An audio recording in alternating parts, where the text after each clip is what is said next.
Hi, everybody. John Malanca here with United Patients Group. Be informed and be well. The topic, taboo for many, not for all, but the topic is sex and cannabis. Hope you enjoy it. We covered a lot of ground. We've had a lot of feedback.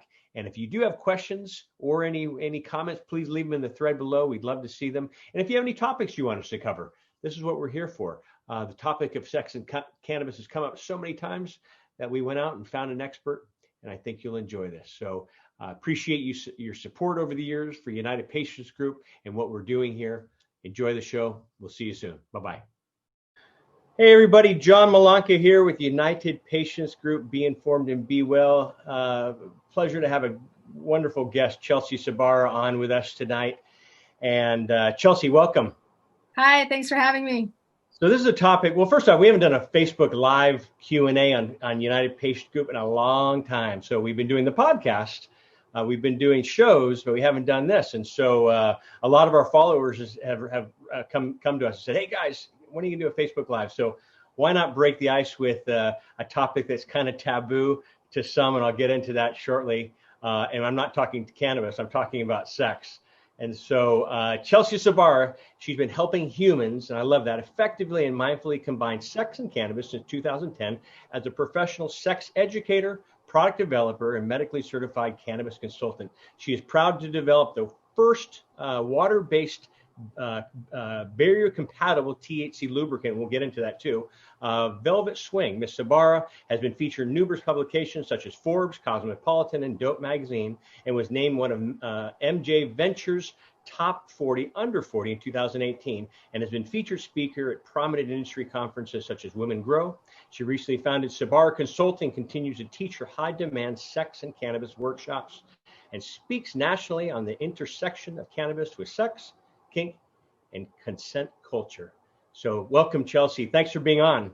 Thank you. Thanks so much for going through the bio. We're breaking the ice here. And so everybody, thank you for joining us tonight. And if you have questions, submit them. We've had quite a few that have submitted these questions to us. And so I'll read those as we go on as well. First off, before we start, there's two things I was telling Chelsea off camera is that it's pretty exciting. We've had many newsletter signups when I posted our newsletter, and we had one of the probably the most unsubscribes as well. And I'm assuming because of the topic. And I did receive a couple emails from people saying, why are you covering this topic? It's not relevant to me. And so back to the relevant part,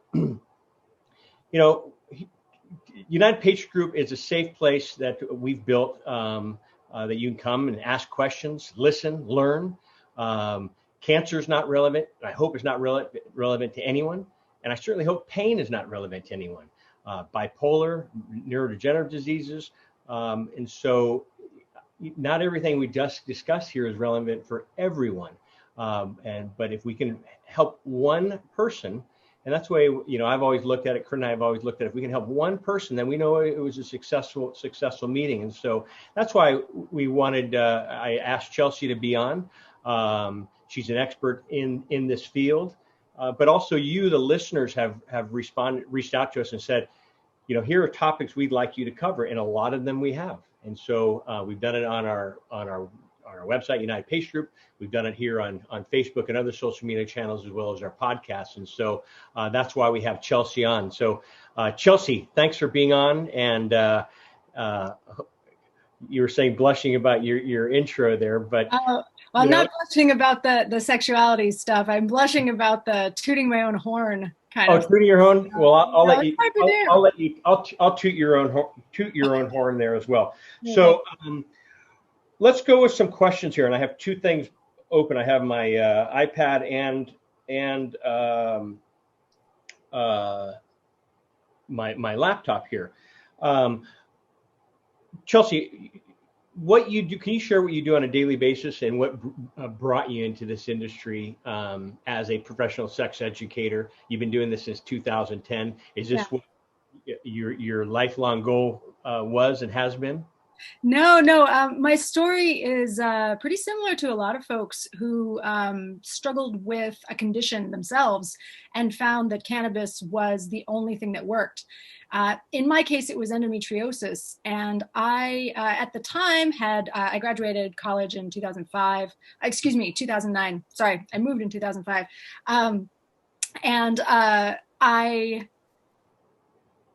was on track. I always wanted to do human sexuality. Kind of to your point about the relevance or the applicability of sex to people's lives, I would say, I mean, it's really one of the most broadly relevant things that you might talk about, because even if you are someone who is asexual, you're living in a context in which sex pervades almost everything that we do. So even a lack of desire to engage sexually is still something that is really relevant to people's lives.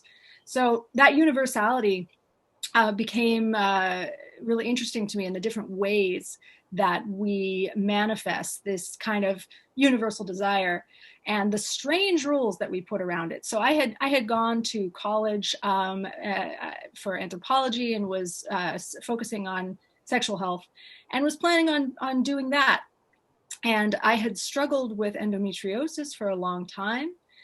And I had been prescribed painkillers, muscle relaxants, every manner of prescription thing, and nothing ever actually helped. It was just nightmarish. Once a month, I just had crippling pain and nothing to really do but endure it. And then I was at a friend's house and had one of these attacks, and she said, do a couple bong rips. And I'm from Florida, where the weed is garbage. It is not high quality stuff. So my associations with cannabis were pretty negative. It was kind of this like, really heavy, stony, pesticide ridden stuff. And so I was like, oh, I don't know if I want that, blah, blah, blah. I'm desperate. I'm in a lot of pain. And so I did. And not only did it handle it, the pain was gone, John, the pain was gone in 10 minutes. It was gone. And I didn't even feel intoxicated. I didn't even feel high. I was just healed. And it set me on this course where I really wanted to get involved with learning and talking to people about this plant. And I needed a job anyway, because when you're, starting out in the sex ed world, it's like you're not making a lot of money. So I was kind of, doing this gig thing, and I had a part-time job at my friend's, the same friend that offered me the bong. I had a part-time job at her new medical dispensary that she had opened up in 2011. And it all kind of took off from there. I was working there, and I was seeing products that were designed for sexuality that were really poorly formulated. A lot of them had things that are really bad for the vaginal biome. They had things that were not optimized in any number of ways. And so I'm sitting here going, well, there's all these people who know so much about weed and all these people who know so much about sex, but but they're not talking to each other, and they're making products and things like that. And so that's kind of how I started teaching the workshop, and everything grew from there. The light bulb came on and the niche was formed, huh? Yeah. And independently of me, there's been a few other people who landed in this niche, and we know each other and we work together and try to support each other. I've seen a couple of your panels on here too. So Bob, I'm going to call you out because you're putting it here, but Bob is saying, hey, John, my wife and I made a date night out of watching your program the other evening. We had a blast. So I'm assuming that they're watching this tonight to have a date night. Can we talk about how important this is?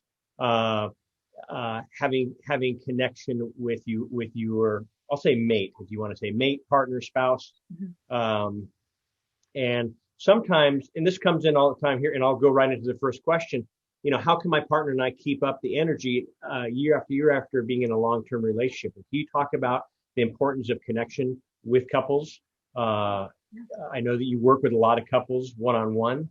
And so can you talk about that? Yeah, absolutely. This is something that used to get thrown around, particularly in the 80s and 90s, as a solution for things getting kind of routine, right? Was to introduce novelty.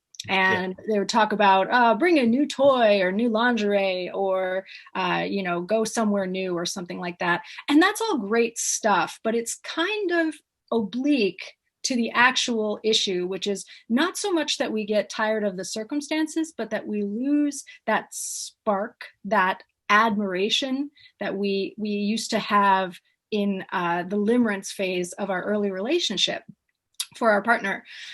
So a great way that I like to advise people to keep things alive is not only the introduction of novelty, but you want to find contexts where you can see your partner being awesome, whatever that is. My partner plays a lot of D&D. I play too, but not as much as he does. But he is an amazing dungeon master. He's really, really good and really gets into it and has these highly developed political contexts, right? Find ways to see your partner in their element, being really good at something, whether it's something you do or not, something that they shine at. And this gives you this spark that you used to have. Be like, wow, I'm with somebody really cool, right? And that can really reignite that kind of passionate, those limerence feelings that you have. And similarly, if you want to find an opportunity or a way to involve that kind of feeling in your date nights, in your solo and connected times, then that's a great way to do it. And the introduction of novelty can also be a part of that if your partner has something that they're particularly keen on that they want to share with you.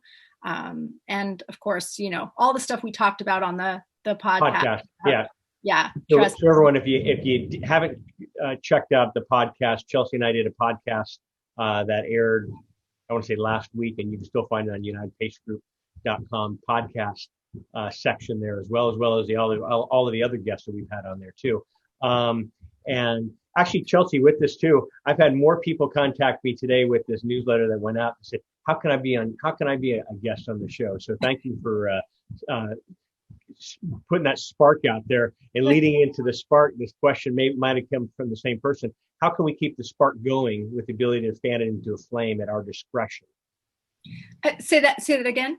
So leading in, you were talking about the spark, about how can my partner and I keep up the energy year after year, and the same question came in from the same person. And also, how can we keep that spark going with the ability to fan it into a flame at our discretion too? And so,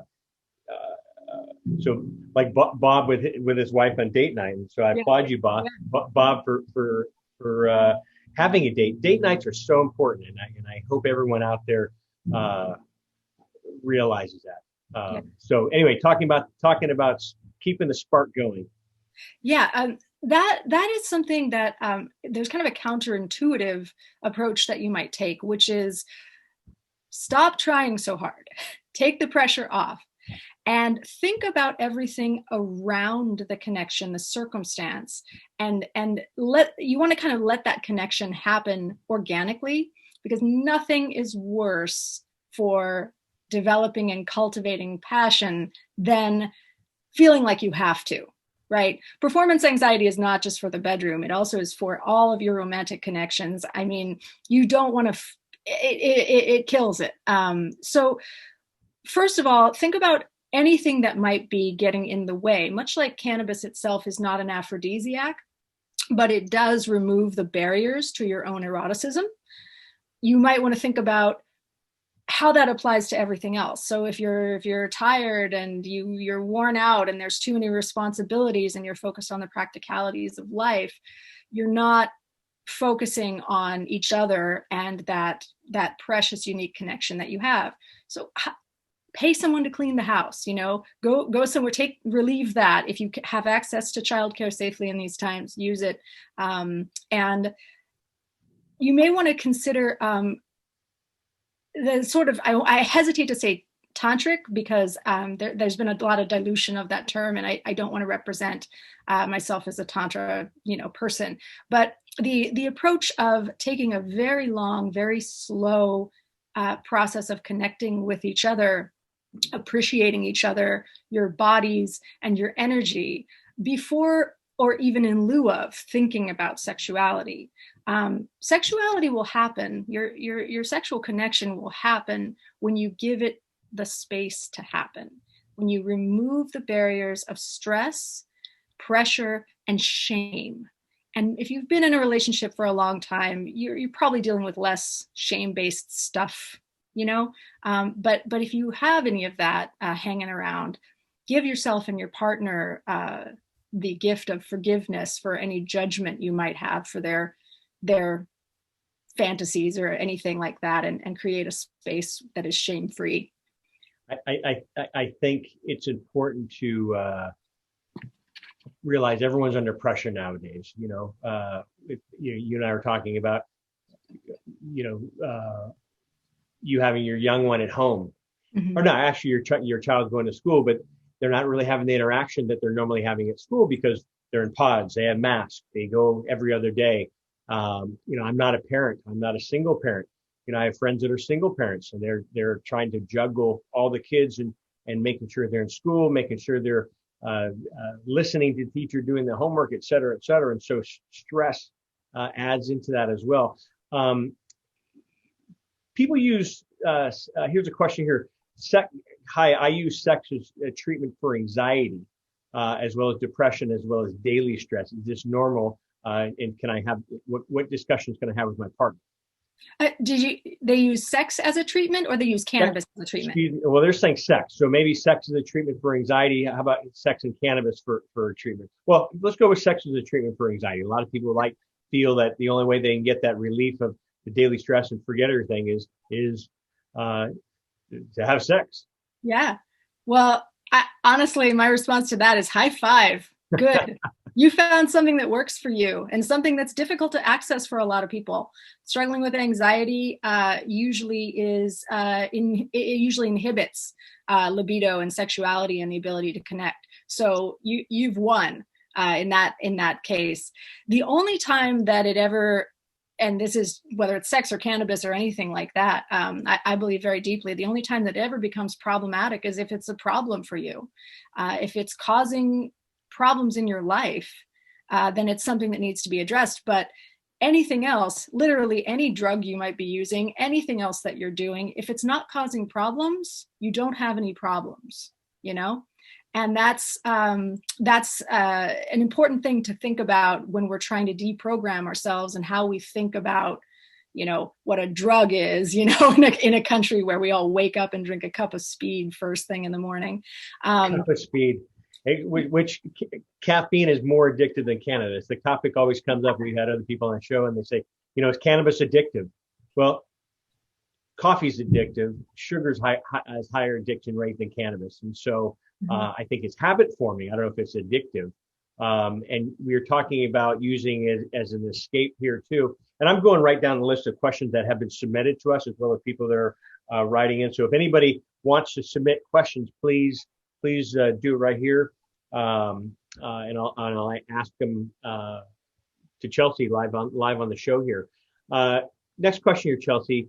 I'm using sex as an escape rather than a journey. Does that mean I'm running away from something? That is not something that I can answer for you in this forum. Okay. It depends. Sex does not have to be, I'll speak generally, sex does not have to be a big sacred thing. It can be anything that the people involved determine it to be. It can be casual, it can be transactional, it can be deep and meaningful and life-changing. It can be perfunctory. There's not anything that it can be. It's all determined by the people involved. So if you're feeling like you want something more or different, then that is a call. That's a bit of a flag for you from your own consciousness to say that something's unsatisfactory. And that's deep work. You got to sit down and you got to get into that in therapy, and you have to figure out what's actually going on there and what you're not getting out of the way that you're approaching it. But you have to just ask yourself the question, is this actually something that is troubling me, or is it something that I think should be troubling me? And our society teaches us that we should be bothered by any number of things. We should be bothered by non-monogamy. We should be bothered by our partner looking at porn. We should be bothered, we should be offended by all of these things.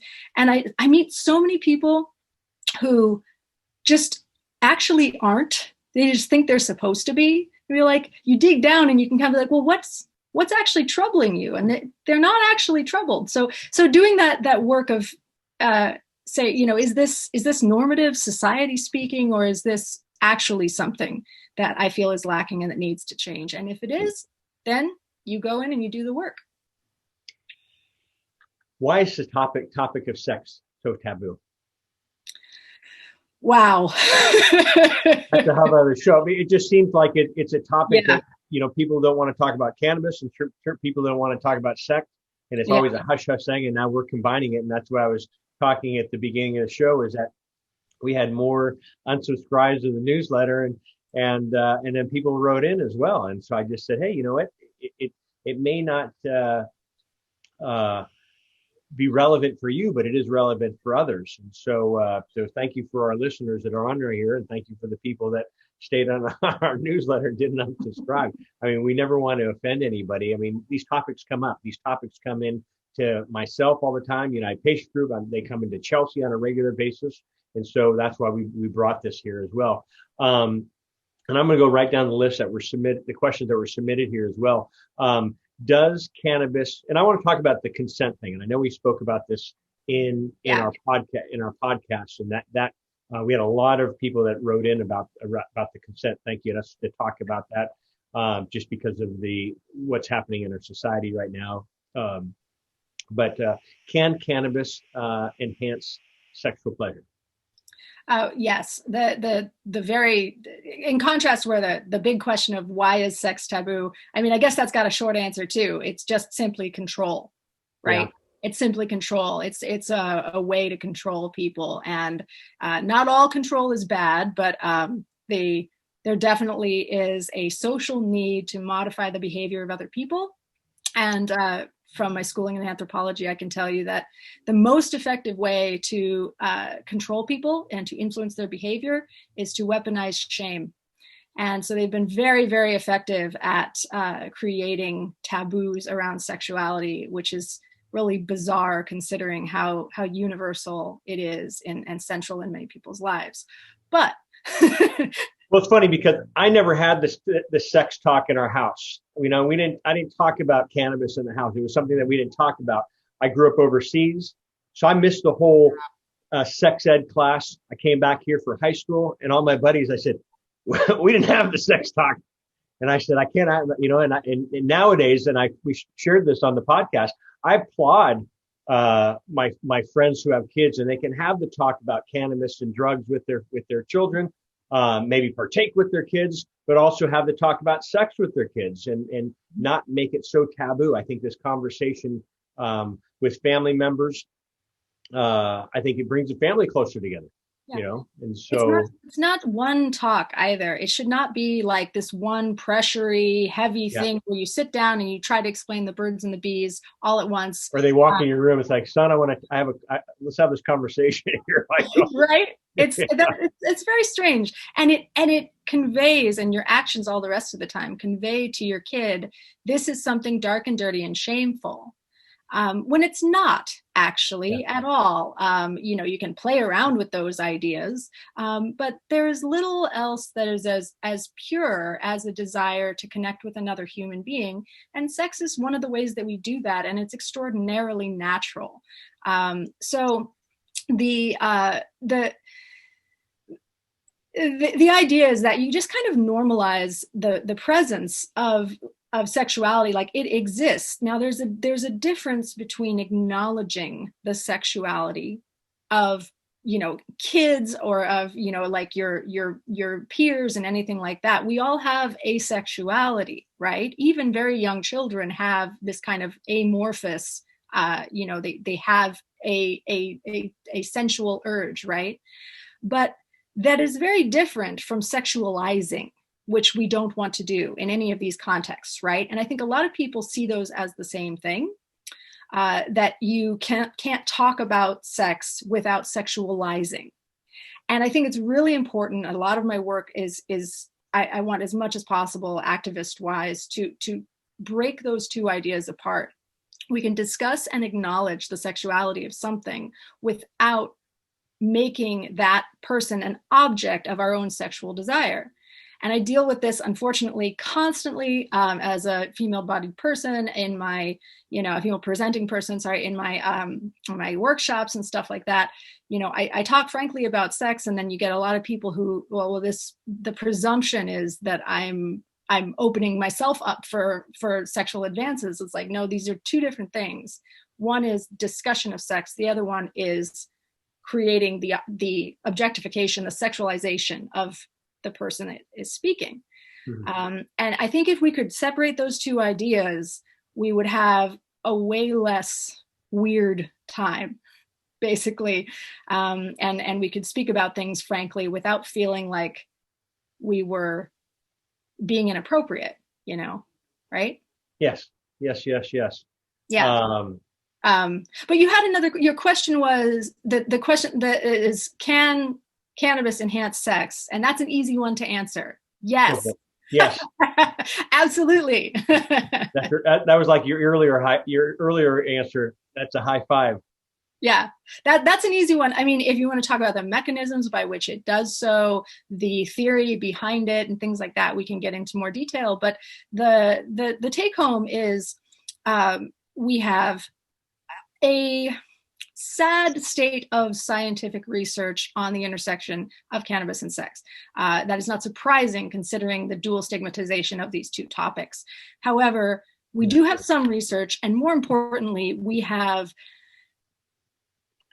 thousands and thousands of years of records of cannabis being used effectively to enhance sexuality. And that is, at this point, the sheer weight of that evidence is irrefutable, even in the face of, scientific rigor. It's just that it does enhance this. And the devil is always in the details, of course. You can't take too much. You can't take the wrong thing. It's not a blanket always 100% of the time, but the mechanism is there for it to enhance sexual pleasure. Yes, absolutely. Well, that goes in the next one. Why would someone want to use cannabis to enhance sex? Why? Well, because there's a number of things, and this may actually speak a little bit more to the relevance to your group, because I know you deal with medical patients a lot. And a lot of your audience is that the effect of various disease states on your sexuality is something that isn't talked about a lot, because we tend to, especially in the medical sphere, tend to dismiss sexuality as this kind of optional part of life, right? Which is deeply untrue for a lot of people. It's very important to a lot of people, to most people, right? And because of that stigma, maybe you don't want to bring this up with your doctor. I advise doctors often, because they don't know how to talk about these things, right? With either cannabis or sex with patients. I'll talk to doctors about this to help them speak more, at least more relaxed and more accurately about cannabis, at least.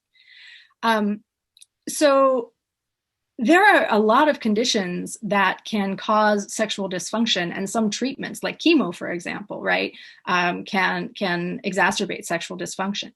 And the reasons that a medical cannabis patient might use a product or a strain to balance out or address that dysfunction are legion. There's a lot of whatever you're going through, chances are, if it's your standard sexual dysfunction array, which is like lack of desire, you have, pain with intercourse, you have lack of lubrication, you have erectile dysfunction, this kind of standard suite of things.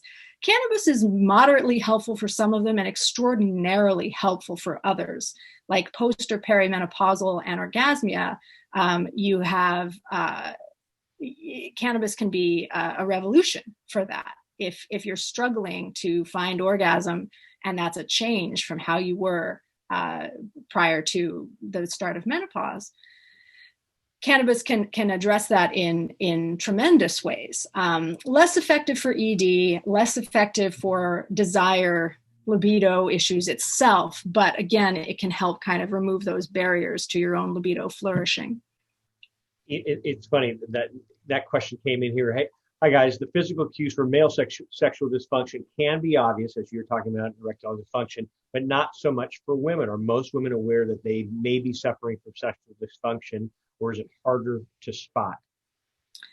I think that most women, and the number, there's been a number of different studies, but solidly a majority of women experiences sexual dysfunction over the course of their lifetime. And that's a bummer. Yeah. A lot of times, not knowing our bodies and not being taught to explore our bodies, we come to that realization later that we're struggling, that there's this orgasm thing that happens for some people, but we've never felt it, and you're in your mid-20s or something like that. So I think that I think that women are very aware, who are existing in kind of the popular culture. They are aware if they are feeling like there's something they're missing out on. Lubrication is not a great indicator of arousal.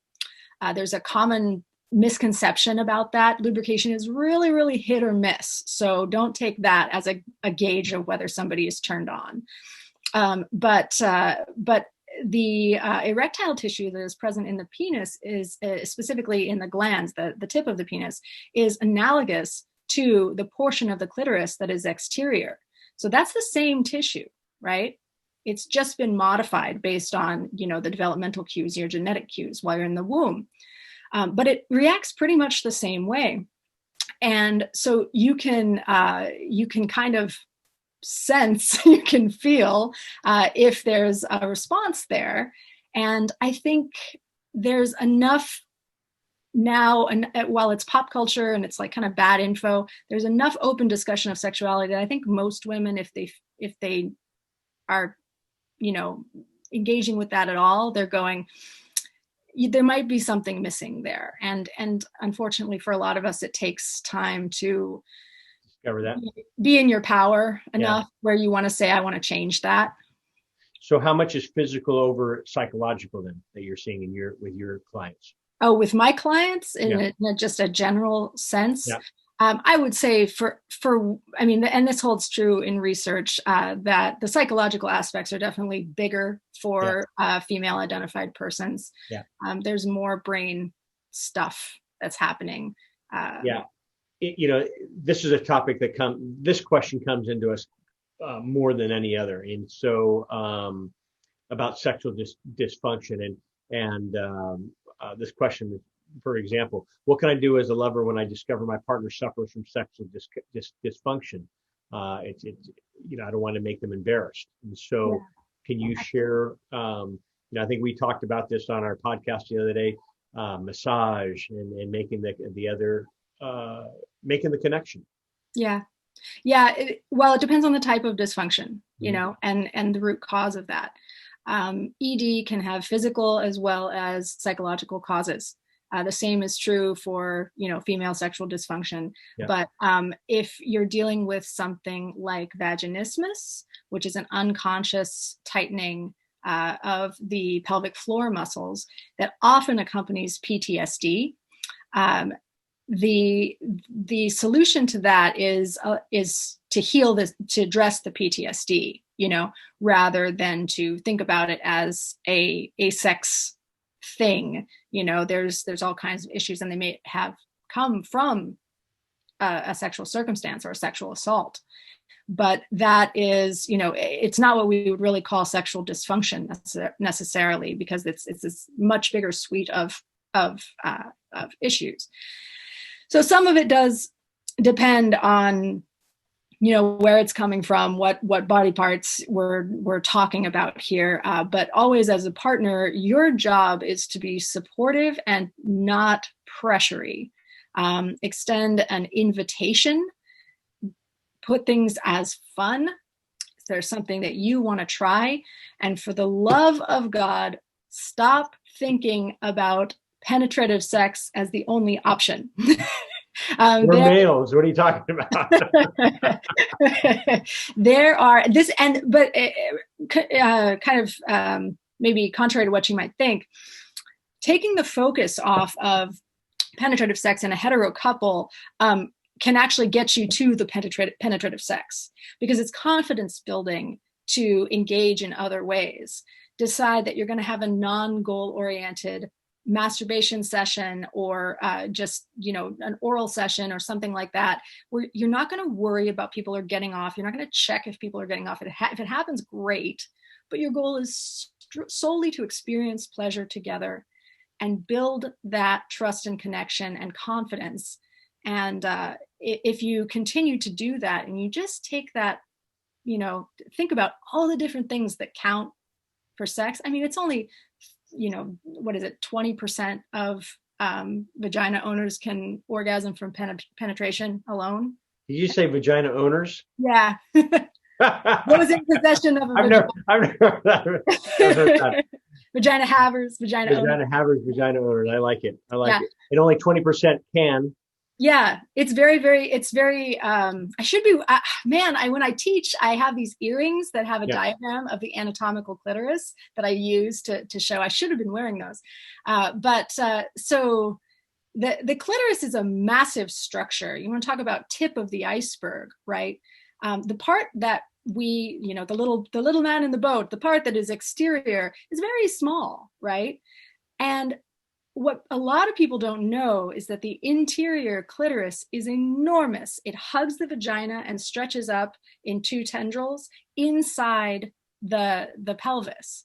So you are getting sensation from the clitoris even when you're having vaginal sex. There's all kinds of things going on there. So there's this huge potential to access all of this stuff. But really the majority of people who have vaginas are going to need focused, intense stimulation. And I hesitate to say the word intense, but focused stimulation of the clitoris and the surrounding area in order to reach orgasm. And we need to accept that as a biological reality and have fun with it, because it's not actually a bummer. What it is an opening of the gates of opportunity to do things that are more wild and interesting. I think that leads us to the next thing about communication. Share with your partner what you're into. This feel good, that feel good. No, yes, no. We had our. You want to go into the consent thing now, or you want to hold off on that? Always. Because I know that was a topic. We had a lot of people that wrote in and said, thanks for covering that part of it, because I don't want to, drugs and sex is a touchy subject. And so can you talk about the consent portion? Yeah, absolutely. And I'm very upfront about this. I myself am a rape survivor. And I've experienced plenty of consensual sexual situations and a few not consensual ones. And that plus my training is really kind of given me a pretty strong ethos around all of this stuff. And I'm really happy to see the national conversation that we're having around what meaningful consent means. Not just, is she saying yes, but does she mean yes, right? And all the complex things that go into whether someone decides to have sex, right? I loved the conversation about enthusiastic consent, and I loved even more the conversation that followed that said, wait a second, my consent doesn't have to be enthusiastic. It just has to be present. If my consent is there, it's enough, right?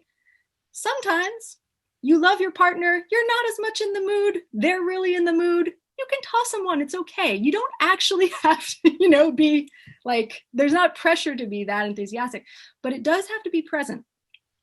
And especially in the context of intoxicated sex, it gets dicey really quick. Unfortunately, the legal drug, alcohol, is one of the worst for muddying consent boundaries. I think alcohol is among the worst drugs, full stop. I think it's a terrible drug. But it has a pretty profound effect on people's decision making in a way that is not mirrored in cannabis. Cannabis tends to have a more gradual more diffuse effect that makes it a little bit easier to gauge, where you're at and where your partner is at in terms of their ability. You don't really tend to go into a cannabis blackout unless you've had way, way, way too much edibles, right? So when it comes to setting up, and again, you can use lubes to not be intoxicated and still get the physiological benefits of cannabis. But let's say that you are interested in that intoxication and you want to have intoxicated sex. The first thing that you want to do is establish as much intentionality around the experience as possible. You're accepting a certain level of risk. You are not living in a world where there's consent and there's no consent. You're living in a world where there's a potential for some non-consensual activity to happen and for communication on that to be delayed, right? Hopefully you have a partner with whom, if this started to happen, you could quickly right the ship. You could quickly fix that problem. But what you're going to do is talk with them about how you would right the ship if that were to happen. Be very intentional about your goals, what you're gonna take and how you're gonna do it. Or you can even, if this is you've been living together for 10 years, you'd be like, hey, I had a couple hits. Hope that's cool. And each other pretty well. But that doesn't mean that there isn't any risk of consent violations. That's actually something that is important to talk about, because people who have been engaging with each other sexually for decades can still, and in some ways are more likely to have consent violations because they take things for granted.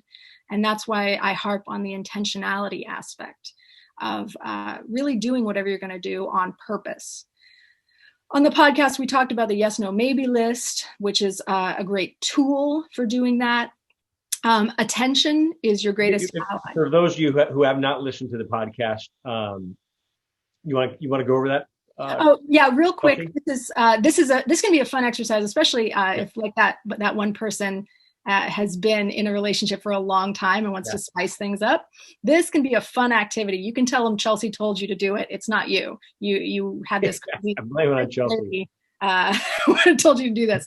So what a yes, no, maybe list is literally a list of pretty much like all the sex acts you can think of. What is it possible to do sexually? Exhaustively. Now, you can do this yourself, or you can go online and you can download. A lot of these exist, so you can download these.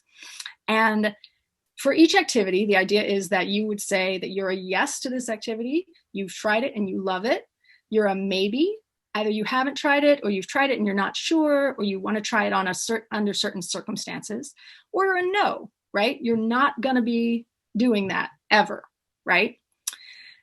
This has the effect of outsourcing responsibility for bringing up your desires. So if you're sitting down with your partner, you don't have to broach the topic of bondage and say, I'm interested in bondage. You have a piece of paper that is the actor here. So you can go, oh, I see bondage is on the list. Well, I'm a maybe on that, and it allows you to kind of not have to have that uncomfortable bringing it up.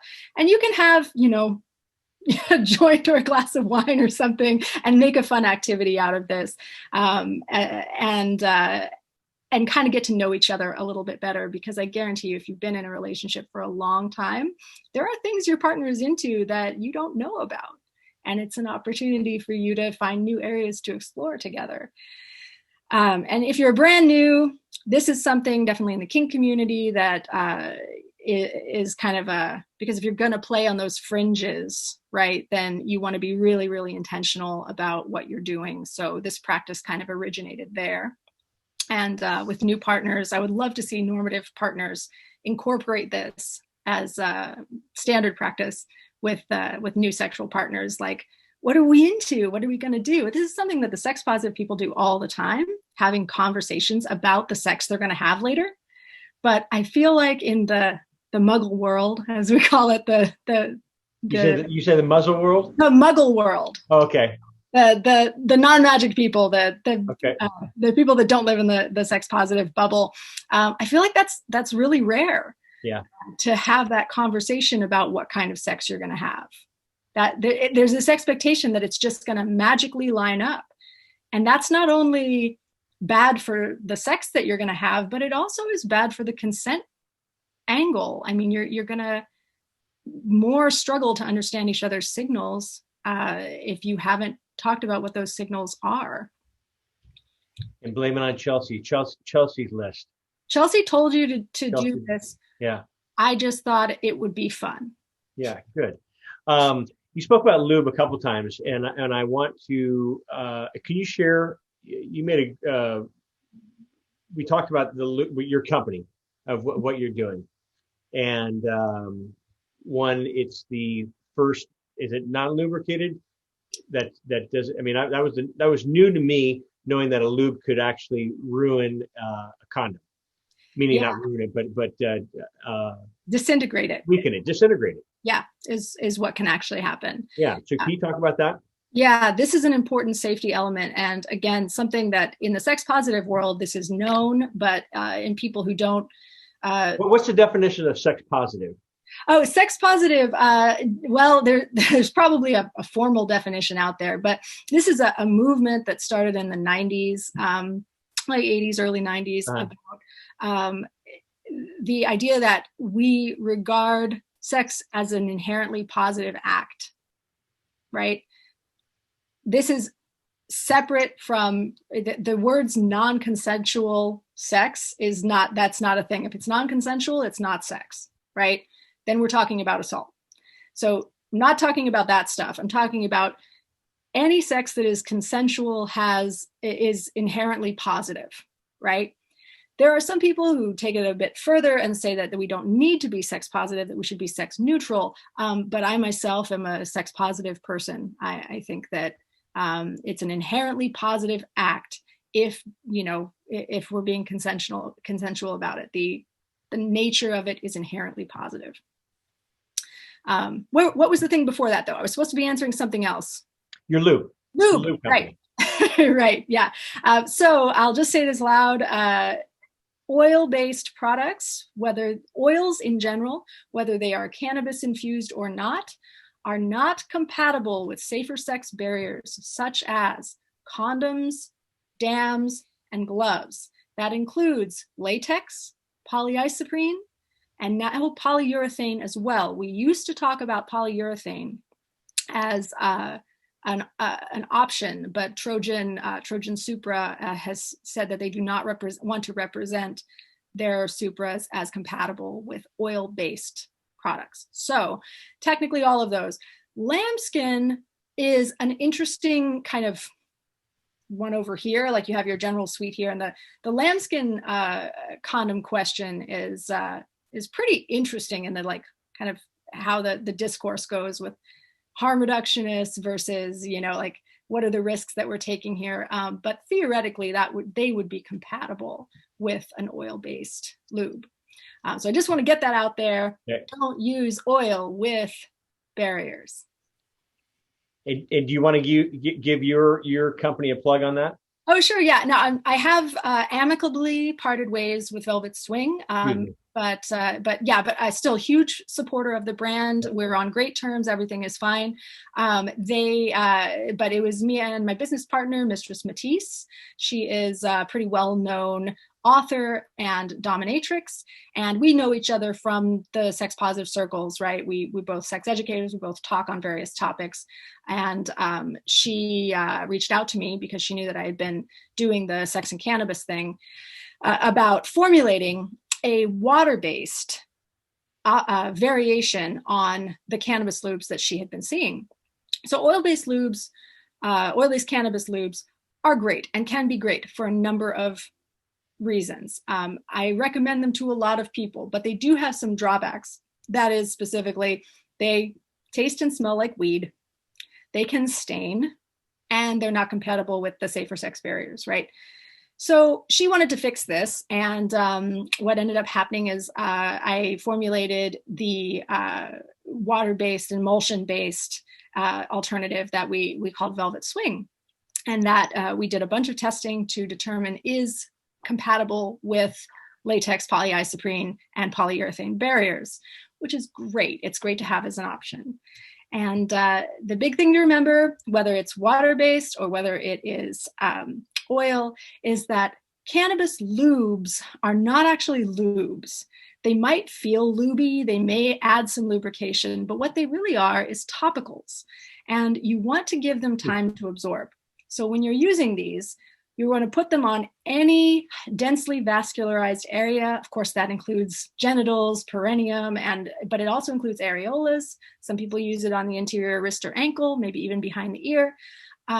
Anywhere that you want to heighten sensation, you want to give them enough time to soak in. So try to plan for 20 minutes to let that take effect. And I used to say in my workshops, surely you can think of something to do for 20 minutes. Come on. So encourage foreplay, or put it on at the beginning of the night. Put it on before you go to dinner, because the effects last for a few hours. You might be distracted at dinner. Yeah, I bet. It'd be a go order, I guess, huh? Yeah. Valerie has a question. Thank you, Valerie. Hi, guys. What are the benefits for loving consensual adults? What are the benefits? Yeah, what are the benefits for loving using cannabis? For cannabis? Yeah. Oh, wow. So if you're going to have an intoxicated experience, you're going to have a systemic experience, you're going to get high. The opportunities for that kind of expansive interplay between you and your partner or partners energetically is huge. Finding the right combination of cannabinoids and consumption method where you can connect with each other and be on the same wavelength, if I can get a little metaphysical. I am a scientist, but this is just a wonderful way to open your hearts to each other and experience your sensuality and your sexuality in a unified and beautiful way. Physiologically, the experience that you can expect is something called peripheral vasodilation, which means that the extremities tend to flush with blood. So you'll have greater blood flow at the periphery of the body. And this is true for all over your body if you're doing systemic cannabis. If you're applying it topically, this is true locally in the genital area. And that enhanced blood flow is one of the fundamental building blocks to natural arousal. The physiological arousal response that cannabis can initiate can then begin a feedback cycle that gets your mental, your libido on board, basically. And it's really, it's kind of tempting to think of it as a little bit of a cheat code, but it really is an enhancement that can bring more ready arousal and response, regardless of what your anatomy is, and what I like to call a symphonic interaction between your systemic cannabis and your localized cannabis. And I really do feel like there's a lot in this analogy of like the vibrations that are happening. I use it to describe how your body resonates off of another human being, and how and sex is very, very deeply intertwined in that. So yeah, I think that it is not hyperbolic to say that cannabis is a revolutionary sexual aid, and something that we're only beginning to understand the potential of.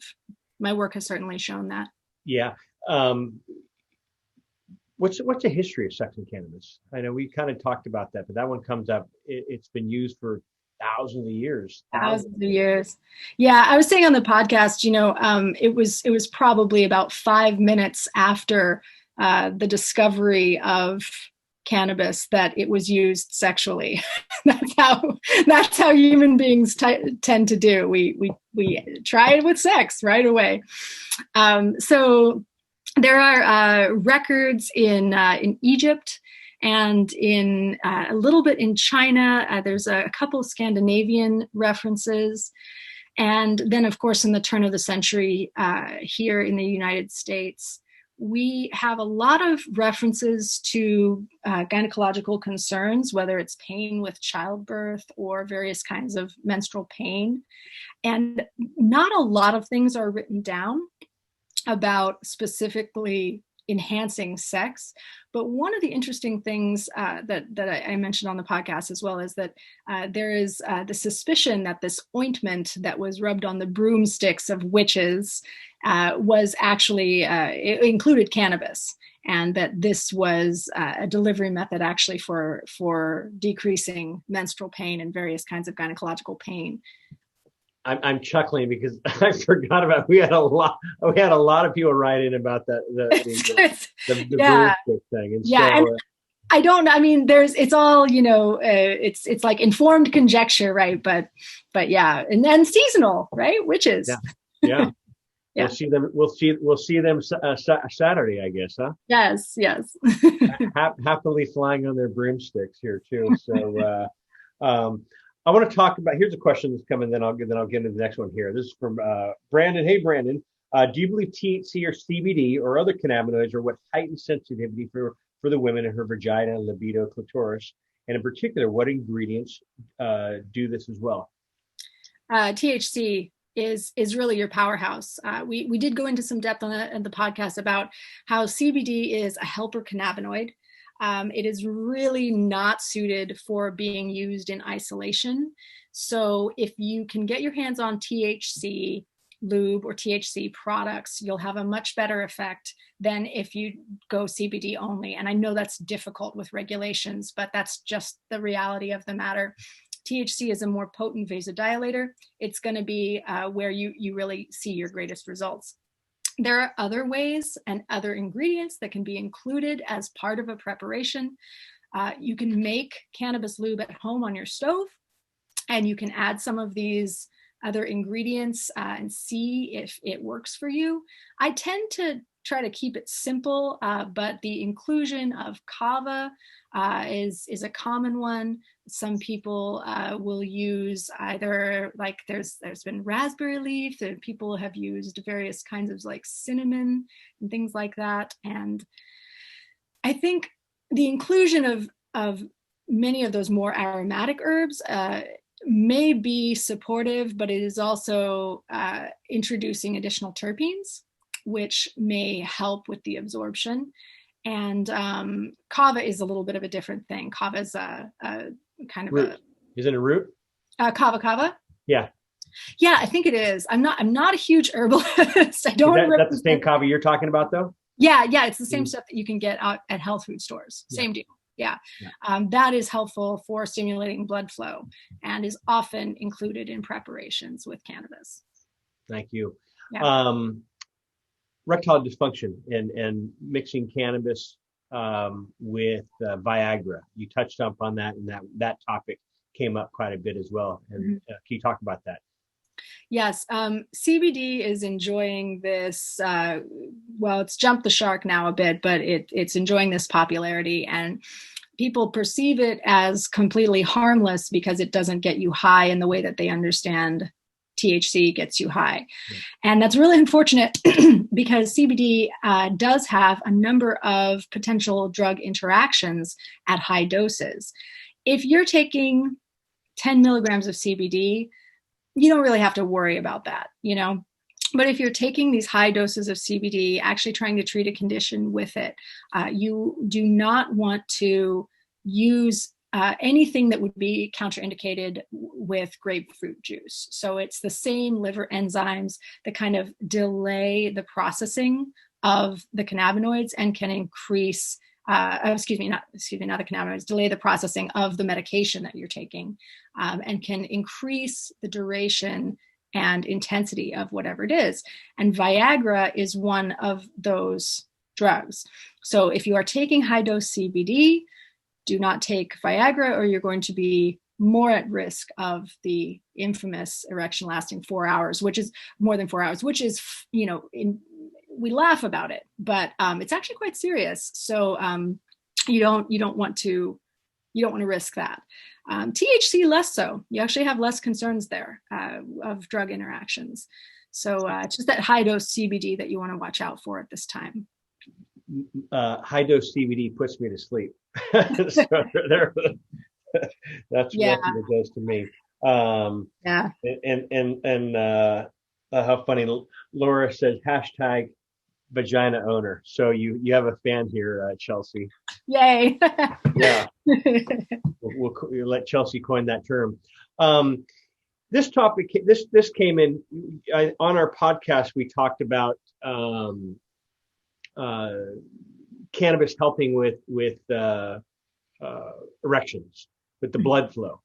Mm-hmm. And this person wrote in and said, actually, what they have found, high doses of cannabis and heavy use of cannabis inhibits. Yeah. And so, can you talk about that? Because you were talking about blood flow earlier. When we were talking about with Valerie, the benefits with she and her partner consenting adults, and you said blood flow, and I was bringing it up then. Were you talking? Is there a lot of blood flow to women? Yes. Again, the tissues are analogous, right? So the effect is actually more or less the same. It's a little bit more muted for people with penises. They don't have quite the intensity, but they're getting the same sensations. You're getting the same physiological response. And the reason that high doses of cannabis will inhibit erections, it's everything to do with dosage, and also the fact that cannabis itself, despite that vasodilation effect, is not, it's not Viagra. We're not talking about that intense of a blood flow effect. It will not give you an erection. It's subtle. And again, it's more potent for people with vaginas and vulvas. But it can kind of facilitate and give a little nudge in that direction, but you really do have to pay attention to dosage, because the psychological element there is far more potent than the vasodilation effect that cannabis has. When you are, sorry, that's my cat. When you are too high, or you're higher than you want to be, that vasodilation effect it pales in comparison to what your brain is doing to your body, right? So Dr. Tischler, my colleague here, would really harp on this, that dosage is so important to get right. You have to start slow. You have to go really, really low at the beginning, maybe even like barely. I don't want to say microdosing, because that's sub your awareness, but just barely awareness of highness is kind of the zone you want to be in, and that seems to be the most enhancing. Interestingly, lubes, cannabis topicals for sex, have a similar bell curve. So a little bit, especially for people with penises, in our research group, what we saw was there was a smaller and higher response curve. So you get the dosage right and it's helpful, but not enough, nothing happens. And too much, and it actually becomes more difficult to orgasm and more difficult to sustain an erection. So you really have to make sure and get that dosage right. And there was a greater, the dose response was greater with people with penises in our group. And are they talking via inhalation or oils? Our study was on topicals. So that specific piece of information and data was from that. But I imagine it holds true for systemic as well. While you're on the topic of your lubes, says, hey, Chelsea, with your Thc Lube that you're talking about, you're discussing, can it get me high? This is a female asking the question. I used to answer that question, no, but I now have to be very, very careful about how I answer that question, because the real answer is yes, if.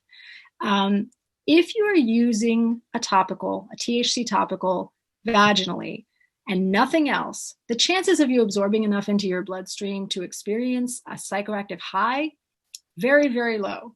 The vagina is not, while it is densely vascularized, it's not designed to absorb things and put them in the bloodstream. But what is designed to absorb things and put them in the bloodstream is your digestive tract. So anything orally or anally, that you any product that you get in there, you're taking a higher risk of experiencing intoxication. Likewise, if you use quite a lot or for a long time, you are risking intoxication. Should I retell the story? We had a military couple. I don't know if I told this on the podcast. No. I was teaching and I said, it's really hard to get high this way. It's really unlikely. It's not impossible, but you're talking about like maybe a milligram is floating around in your body, right? And this hand goes up in the back, and it's a hetero couple. The male is in the military, and he actually failed a drug test because they had been using a THC lube that they were making themselves 3 times a day for a month. Oh. And this is because he was on leave, right? So they really wanted to live it up. And at first I was like, that's just impressive. That's like 3 times a day for a month. Wow. But at that point, even though each of those instances, they didn't feel high, they had accumulated enough through that use, that very heavy use, that he did actually have enough in his bloodstream to test positive for THC. So you're getting a little tiny bit in your bloodstream is what's happening. It's really tiny. And the chances of you noticing that are really small. And they go up the more that you use, and especially if you ingest it. So hope my mom's not watching because I'm blushing here. So the same question about your lube. It says, well, if I can't get high, can my partner get high if they're eating it? Yes, they can. And it was the genders were swapped here. We had a woman in our first test group before we did the 50-person group in our first very more casual test group. We had a woman who did a 45-minute blowjob on her partner. She really went for it, and she did end up getting high because she had ingested enough at that point to she felt, not like way out there, like too many edibles, but she felt significantly high. And she was also not a cannabis consumer regularly. So yeah, it's absolutely possible. It is. There's an article out there. Again, I'll get a little frank here because this is just the title of the article, but it's called "How I Turned My Pussy into an Edible." And it's about that exact thing. Somebody who used cannabis lube and then had their partner go down on them, and that was they did that intentionally. And I think the article is kind of silly, but yes, absolutely. And some people really like that, and some people don't. And if you don't, then what you do is you want to apply the product, wait 40 minutes, plenty of time for it to absorb, and then just kind of gently with like a water wipe or something like that, just wipe away anything. And at that point, the absorption has happened. He's not going to get high from it. He's not going to get high, even with the 1 milligram, like the military. Yeah. Thank you for that. Yeah. Thank you for that. The question came in a while ago, but we continued on the question. So earlier you were talking about the high doses of CBD with Viagra, correct? Mm-hmm. Yeah. And so the question here is, hi guys, what is considered a high dose of CBD? That is, excuse me,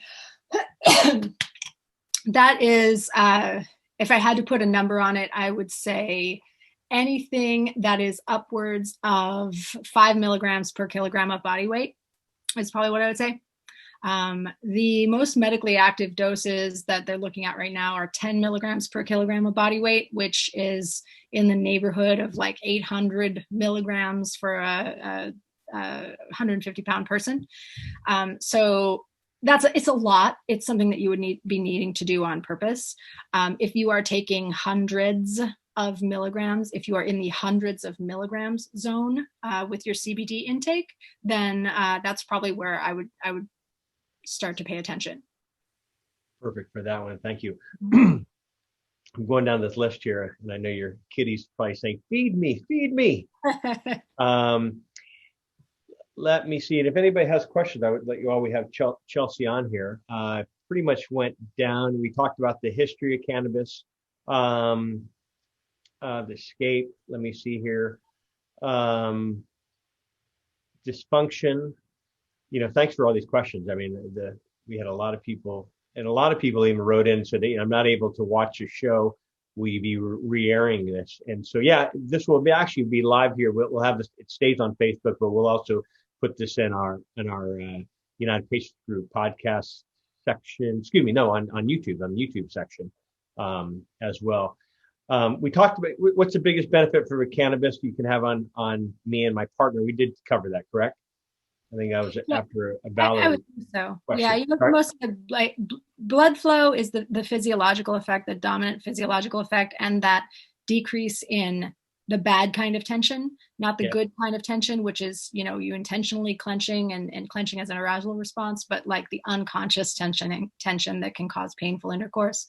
And then the mental effects, are everything, all that magic that cannabis does. How about give yourself a plug? How can people find you?